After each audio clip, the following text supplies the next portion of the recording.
So this is one of the drawbacks of feeding birds bird seed. The seeds start germinating. So it looks like corn and wild grass growing all around it.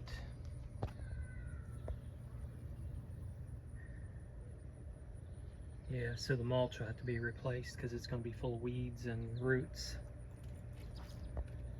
And I'll have to pull up all of this by hand.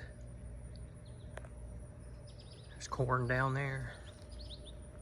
And it's not the corn we can eat, it's just cattle corn. But it's worth it seeing the birds eat. I enjoy the birds. My mother enjoyed birds when I was being raised, and I'm carrying on the fine tradition.